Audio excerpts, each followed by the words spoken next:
বাসিন্দা ও আল্লাহ, ও আল্লাহ আমি এক পাপিষ্ঠ বান্দা। ও আদম রে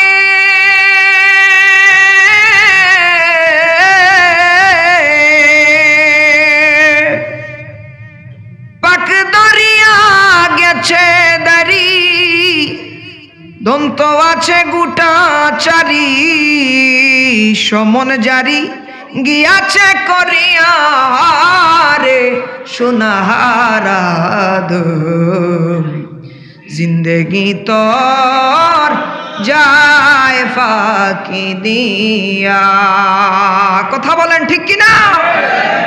কি বেলে মাছে আমার,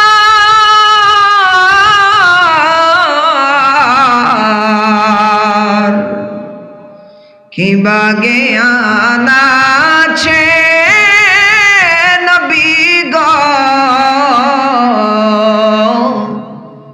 কোন ভাবে প্রশংসা করব জানা না গিয়াছে। আপনারি দিদারের আশায় জল ঝরে নয়নে আল্লাহ।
আমার সালাম পৌঁছাই দিও,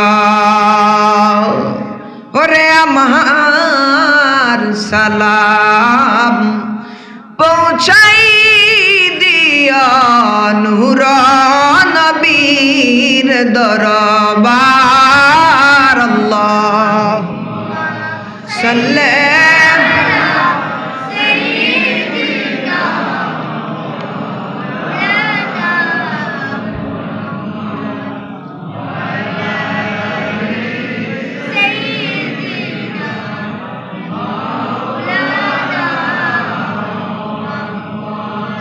নয়ন জলে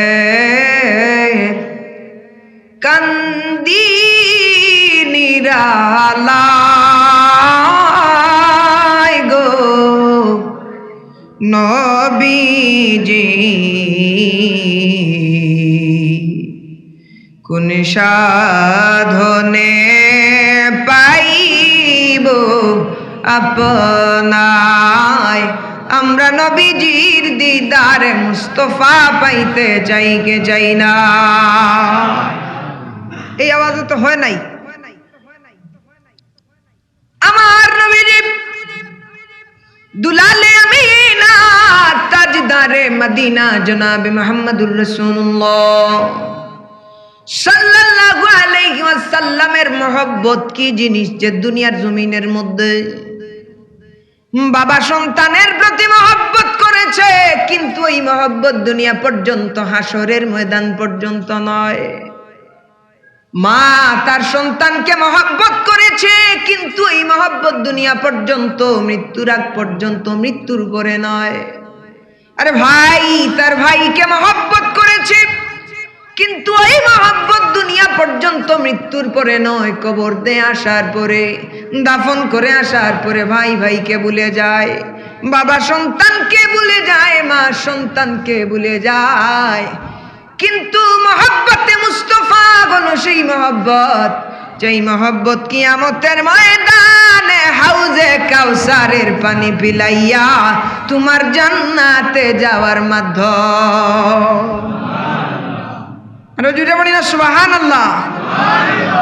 এজন্য কবি লিখেন, নয়ন জলে কান্দিনীরা লায় গন জি কোন সাধনে পাই নাই, বলেন নয়ন জলে কান্দিনীরা নহবে ই কোন সাধনে ইবোয়া সৃষ্টি কুলের সেরা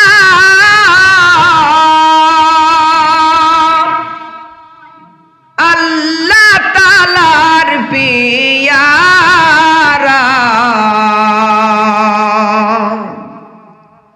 সৃষ্টি কুলের সেরা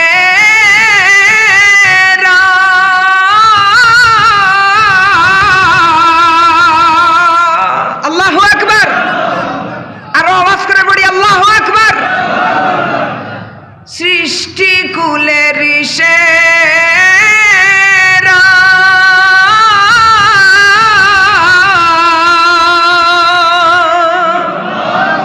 আল্লাহ তাআলার পিয়ারা,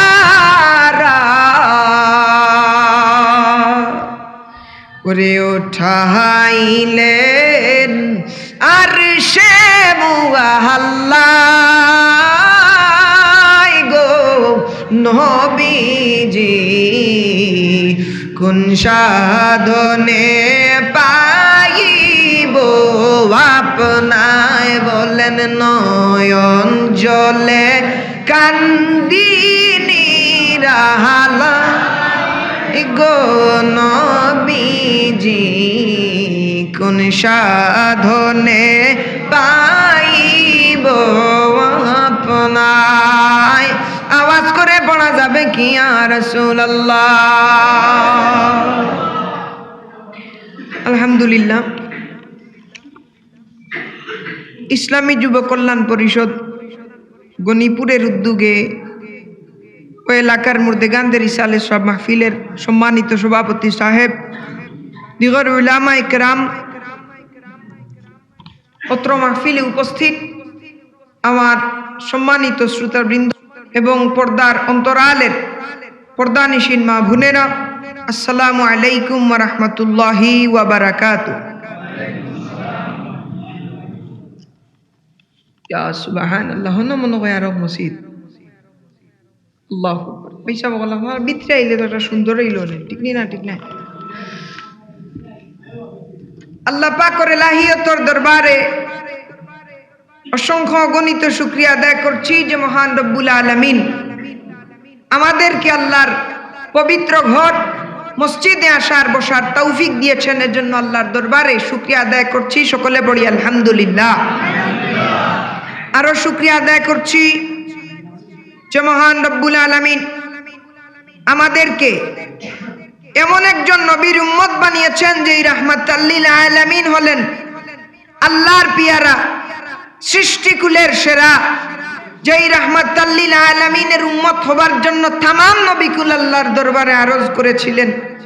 কিন্তু না চাইতে রব্বুল আলামিন আমাদেরকে সেই মুহাম্মদ সাল্লাল্লাহু আলাইহি ওয়াসাল্লামের উম্মত বানিয়েছেন। এজন্য আল্লাহর ইলাহি দরবারে আবারও শুকরিয়া আদায় করছি। সকলে পড়ি আলহামদুলিল্লাহ।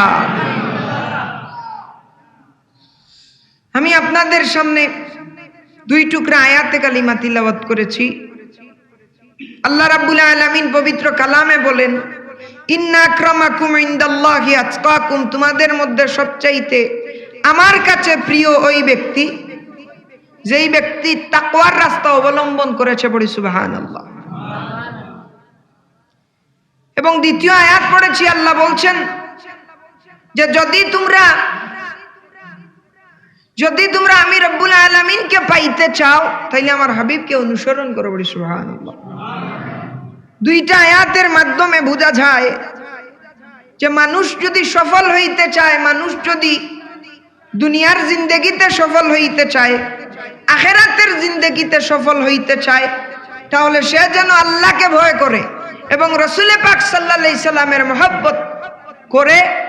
যদি এই দুইটা রাস্তায় সে চলতে পারে, তাহলে তার জিন্দেগির গুনাহকে যিনি ক্ষমা করে দিয়ে তাকে রব্বুল আলামিনের পেয়ারা বান্দায় পরিণত করবেন। চিৎকার দিয়ে বলুন সেই মহাসত্তা যিনি, তিনি কে? হে আমার বাবাজিরা রে, আমার বন্ধুরা রে, আমার আজকে আমরা গাফিল হয়ে গেছি, আজকে আমরা দুনিয়া দুনিয়া করে পাগল হয়ে গেছি, আজকে আমরা দুনিয়ার দিকে ফিরে গেছি। আমরা ভুলে গেছি আমরা কি, আমরা ভুলে গেছি আমরা কেন দুনিয়ার জমিনে এসেছি, আমরা ভুলে গেছি আমরা কে, আমাদের পরিচয় কি। ভুলে যাওয়ার কারণে, আল্লাহর রাস্তা থেকে সরে যাওয়ার কারণে আজকের এই সমাজের এই অশান্তি, পারিবারিক জীবনে অশান্তি, সামাজিক জীবনে অশান্তি, রাষ্ট্রীয় জীবনে অশান্তি। কথা বলেন ঠিক কিনা? কারণ একজন মানুষ যখন আল্লাহর ভয় অন্তরের মধ্যে ঢুকায়, একজন মানুষ যখন আল্লাহর ভয় অন্তরের মধ্যে ঢুকায়, তখন ওই মানুষটা যদি সুদের রাস্তায় যায়, ওই মানুষটা যদি ঘুষের রাস্তায় যায়, ওই মানুষটা যদি আল্লাহর নাফরমানির রাস্তায় যায়, তাইলে তাকওয়ার রাস্তা অবলম্বন করার কারণে মনের মধ্যে চলে আসবে, না না, দুনিয়ার কোনো মানুষ দেখুক কিংবা না দেখুক, আমার আল্লাহ দেখতেছেন। সে সুদের রাস্তায় যাবে না, নাফরমানির রাস্তায় যাবে না। না যাওয়ার কারণে ওই ব্যক্তির জিন্দেগিকে যিনি উজালা করে দিবেন, আওয়াজ করে বলা যাবে কি তিনি কে? জিন্দেগি তোর যায় রে ফাঁকি দিয়া রে সোনার আদম, জিন্দেগি তোর যায় ফাঁকি দিয়া, জিন্দেগি তোর যায় রে ফাঁকি দিয়া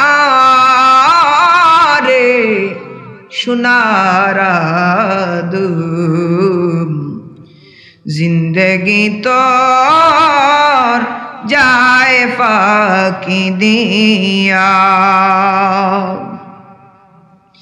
ও আদম রে,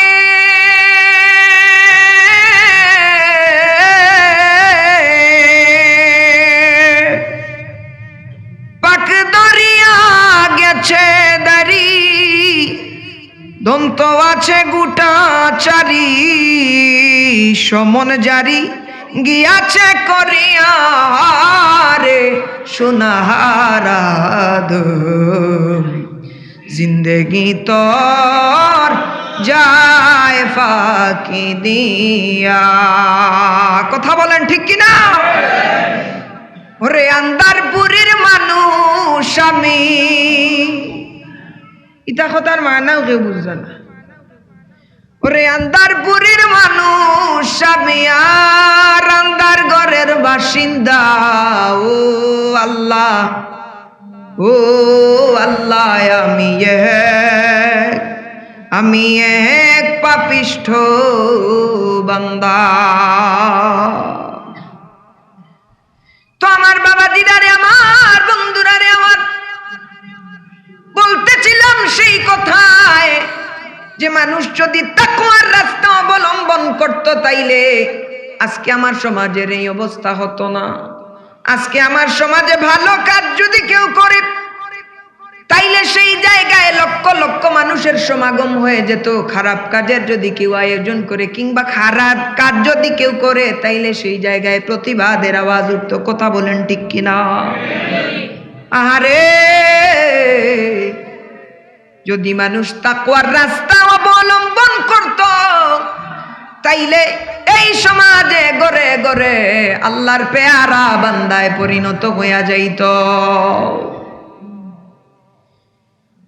এজন্য রব্বুল আলামিন কুরআনুল কারীমের মধ্যে বলেন, ইন্না আকরামাকুম ইনদাল্লাহি আতকাকুম। বান্দারে, তোমাদের মধ্যে আমি আল্লাহর কাছে প্রিয়ই বান্দা হতে পারবে যে তাকওয়ার রাস্তা অবলম্বন করেছে। আপনি সুবহানাল্লাহ।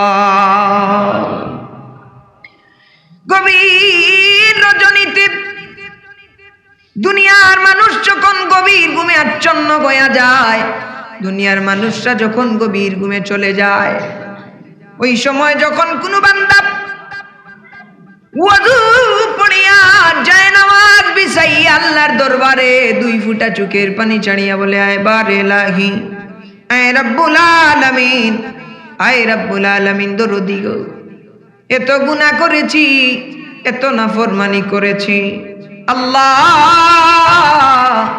এত নাফরমানির পরেও একটা দিনের জন্য তুমি আমারে তোমার হাজার হাজার নিয়ামত থেকে বঞ্চিত রাখো নাই।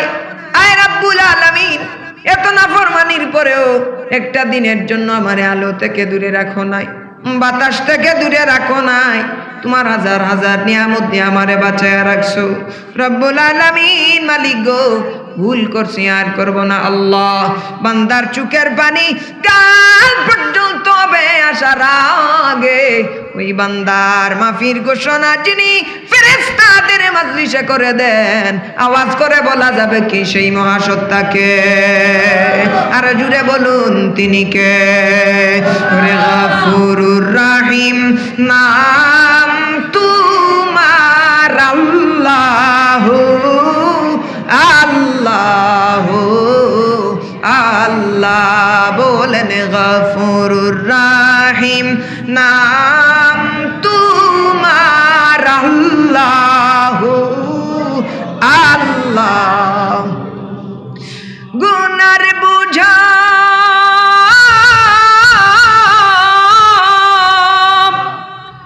মাথায় লইয়া আল্লাহ কান্দেছি।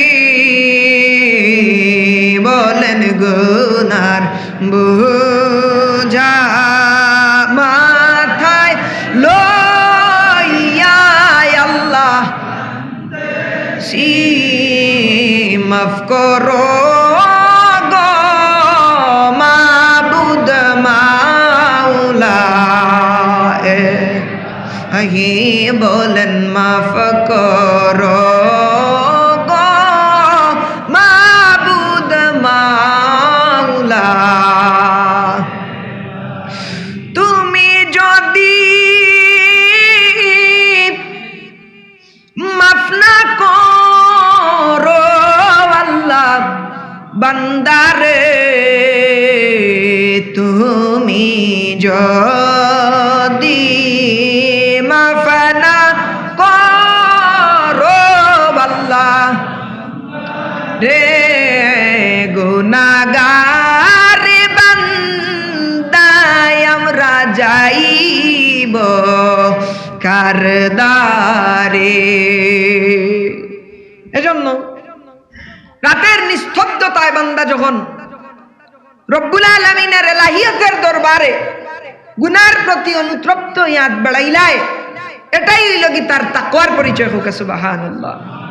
যখন মানুষ ভুলের উপরে অনুতপ্ত হইয়া আল্লাহর দরবারে চাওয়া শুরু করে দেয়, তখন আল্লাহ এত এত বেশি খুশি হয়ে যায় যে রব্বুল আলামিনে ফিরিস্তা হলর মজলিস আরশে আজিমের মাঝে কইন, ও আমার ফিরিস্তা হল, তোমরা নকইছো আমার বন্দারে দুনিয়ার জমিনে পাঠাইতাম। দেখো আমার বন্দা আমি আল্লাহরে ডরাইয়া, আমার আযাব গজবরে ডরাইয়া আমি রব্বুল আলামিনের আরশে আজিমের ছায়ার তলে আওয়ার চেষ্টা করে। তোমরা সাক্ষী থাকো আমার বন্দার জিন্দেগির গুনারে আমি আল্লাহ মাফ করিয়া দিলাইলাম। সুবহানাল্লাহ। তাইলে একজন মানুষ যখন গুনার প্রতি অনুতপ্ত হইয়া আল্লাহর মাফির রাস্তা পায় যাইব গিয়া, তখন কি এই মানুষটা আর গুনার কাম করতে পারে? হৌকা পারেনি? পারে না। কিন্তু আমরার দেশ আল্লাহর হুকুম তাকওয়ায়ও খামেয়ান না, আমরার দেশ তাকওয়ায়ও খামেয়ান না, আল্লাহর ডরেও খামেয়ান না। হজ খাইয়া আবার হজ করিয়া আবার সুদ খায়, হজ করিয়া আবার সুদ খায়, হজ করিয়া সার দোকানো কাফাত লইয়া এক পাওয়ার পাওয়ার উপরে তুলিয়া আর একজনের গিবত গায়নি না না, তুই না কেন গায়নি না না, এরকম হাজি আছে না নাই? আমার এখন মানুষ উঠিয়া কইলা, হুজুর হজ মক্কা শরীফ নাই, হজ হইল বাংলাদেশ। হজ মক্কা শরীফ নাই, হজ হইল মাত বুঝলা না মনে হয়? আসাও বুঝলা নি যাব? হজ মক্কা শরীফ নাই, হজ খানো বাংলাদেশ। জুড়ে খোকা খানো নিজের দেশের নাম লইতে শরম করে নিছ। হজ খানো, হজ খানো আরো জুড়ে কই না কেন? এটা সাউন্ডে ওর না তো। হজ বাংলাদেশ, হজ খানো বাংলাদেশ। বলে আমি আপনার কথাটা বুঝলাম না, হজ বাংলাদেশ কিলা? বলে বাবারে, হজ বাংলাদেশ, হজ মক্কা শরীফ নাই। মক্কা শরীফ হজ করিয়া ইয়া আল্লাহ নাফরমানির রাস্তা থাকি দূরে থাকার নাম হইল হজ। হাসানি না না হাসাও তো। হজ করিয়া ইয়া হজর উপরে অটুট থাকার নাম হইল গিয়া হজ। আর হজ করিয়া ইয়া গড়ে গড়ে মাইল লাগাইয়া দেওয়া আর আবার বিচারও গিয়া মজলুমের উপরে জুলুম করা, ইতার নাম হজ? জুরা হোকা ইতার নাম হজ? তার লাগি আমরার দেশ তাকওয়ায় ওখানে আর না। আল্লাহরে ডরাইয়া মক্কা শরীফ গেলা, আল্লাহরে ডরাইয়া নমাজ পড়লা, আবার ও নমাজ থাকিবার হইয়া সার হোটেলে বইয়া রকবাড়ির গিবত শুরু। নমাজ পড়িয়া তকি মাথার দিয়া বেবিচার করে, নমাজ পড়িয়া তকি মাথার দিয়া বেবিচার করে। আহা, তার লাগে কইলাম না যে আমরার দেশ তাকওয়ায় ওখানে তো মাঝে মাঝে আর মাত মনে হয়েছে কইলিতাম নি যাব কর কইতাম নি। আমরার দেশ এই যে গত কিছুদিন আগে ইউরোপ যাওয়ার পথে কয়েকজন যুবক আইন মরছই না, জুড়ে কই না কেন মরছই না? মরছই না আপনারা শুনছই তো, দেখছই না তো? চাচা ডিজেল খাই লাইছে, পানির তৃষ্ণায় ডিজেল খাই লাইছে। আশির কথা না, বড় হৃদয় বিদায় কথা। পানির তৃষ্ণায় ডিজেল খাই লাইছে কেন শুনছই নি আপনারা? খেনে বলে ইউরোপ যাইতো, ইটালির যাইতো, বহুত জিনিস কাটলাম। বাংলাদেশে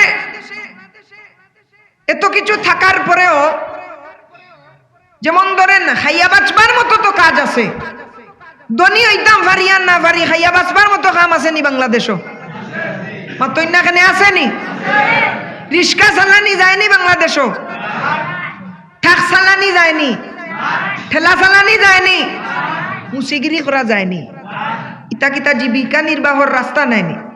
একবারে কিছু না পারলেও তা তো আছে। ধনী তো আর হইতে পারতা না ইত্যাদি, তবে খাইতা তো পারবাই। এখানে ছেলেরা ইউরোপ যাওয়ার জন্য পাগল হয়ে গেল, এখানে ইউরোপ যাওয়ার লাগি পাগল হয়ে গেল। জীবনে ইউরোপ যাইতো করে পাগল, মায়া ছাড়িয়া, বাবার মায়া ছাড়িয়া। বলে আরে এই যুবক তো সেই যুবক, যেই যুবক মার মুখ ছাড়া দেখা ছাড়া থাকতে পারে না, বাবার মুখ দেখা ছাড়া থাকতে পারে না, বন্ধু বান্ধবের সঙ্গে একদিন না চললে থাকতে পারে না। ওই যুবক কেন ইতালি যাওয়ার জন্য, তার জীবনকে বাজি রেখে যাওয়ার জন্য পাগল হইয়া যায়? কাটলাম জানোই নি কিতা? হ্যাঁ, বিয়া করতেও পারেন না, গরো শান্তি পান না। গরো মা বাপে কিতা কইন, অকম্মার দেখি অমুকর ফুয়া লন্ডন গিয়া ইগে লাখ লাখ টাকা আমার সব, তুমি কিতা করলাই? তোমার এনু ফড়াইলা। অমুকর ফুয়া লাখ লাখ টাকা ফাটার, তুমি ফড়াইলা মতো টাকা দি, তুমি কিতা কররা? হাসানি এখন ফুয়ারে ডিপ্রেশন ফালাইছেন নি মা বাপে? প্রতিনিয়ত ফালাইছেন নি? আরে ভাই, ও যুবক ফুয়া সিদ্ধান্ত নিয়ে যে বাংলাদেশও তাকিয়া লন্ডন যাওয়ার লাগি আমার, ইউরোপের দেশে যাওয়ার লাগি আমার এই সুরির রাস্তা ছাড়া, বুট ছাড়া, সাগর পথ ছাড়া আর কোন রাস্তা নাই। আর খৈনা দেখাত গেল নি, খৈনা দেখাত গেল নি বাংলাদেশও সারা সুন্দর ফুড়িন তোরে মাইন্ড করানি, বেয়াদবি মাফ করবা সাবক আর জোর করিয়া কইয়ার কিছু মনে করানি। একটু যদি সুন্দর হয়, মেয়ের গঠন যদি একটু সুন্দর হয়, সারা মানিয়া তুই দিবা ইউরোপর লাগি আর সরকারি চাকরি, সারা মানিয়া তুই দিবা কিতার লাগি? বাপে যদি সুযোগ পাইতা গিয়া তাই না উন্না এখান মাথার দিয়া কইলা না তুই আমারে সুদ্ধা লইয়া যাবি।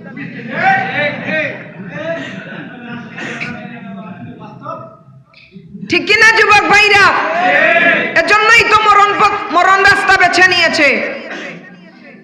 কিন্তু অন্তরের মাঝে যদি আজ পর্যন্ত ইলা কোনো যুবকে যদি গিয়া হইয়া থাকে যে আমি আল্লাহর লাগি একটা সম্পর্ক চাইরাম, আল্লাহর লাগি চাইরাম, হইনার মায়ে হইবাই গো পাগল হয়ে গেছে। কিতা হয়ে গেছে? পাগল হয়ে গেছে। সুন্দর মধ্যে একটা প্রস্তাব দিলে না না এটা আমার মেয়ের বয়স কম, আর সরকারি চাকরিজীবী 72 বছরের যদিও কইবা আমারও বয়স তোমার লাগান সেম সেম, আমারে নেও কেনে? কারণ হইল এই যে তাকওয়ার একটা মাত একজন মানুষ ইয়া মাতিল, কিংবা একজন মানুষ আল্লাহওয়ালা দেখতে সুন্দর, মুখের মাঝে দাড়ি, তারে আমি এখানে ত্যাগ করলাম, তারে আমি এখানে ত্যাগ করলাম যে আমার ভিতরে তাকওয়াও খামে আর না। আমি তো সব সময় জানি বলে আল্লাহরে ডরানি লাগবো, আমি আল্লাহরে ডরাইও, কিন্তু আমার এই ডরানিয়ে খামে আর না। এর লাগি তাকওয়াও আমার খামে আর না কেন? কারণ আমি ঠিক মতে আল্লাহর রাস্তা যাইতাম পারলাম না। তো মানুষের সফল হওয়ার রাস্তা দুইটা। কয়টা? 1 নম্বর রাস্তা হইল যদি কোনো মানুষ তাকওয়ার রাস্তায় যায় কি আল্লাহরে ডরাইয়া এই ডরানির মাঝে অটুট থাকতে পারে, যদি তওবা করি এই তওবার মাঝে যদি কোনো মানুষ অটুট থাকতে পারে, তওবা করিয়া যদি এই মানুষ তওবার রাস্তা তো অটুট থাকতে পারে, তাইলে এই মানুষটা যখন কোনো গুনার খামর মাঝে যাইব তখন মানুষটার মরণের কথা স্মরণ হইব, আল্লাহর কথা স্মরণ হইব নি না হইতো নাই? যেটা কই না কেন হইব নি না হইতো নাই? তখন মানুষটা আল্লাহর নাফরমানির রাস্তা তাকি ফিরিয়ে আইব, তখন এই মানুষটা আল্লাহর নাফরমানির রাস্তা তাকি ফিরিয়ে আওয়ার কারণে এই মানুষটার দাম রে, ইজ্জত রে আমার আল্লাহ বাড়াইয়া দিলাইব।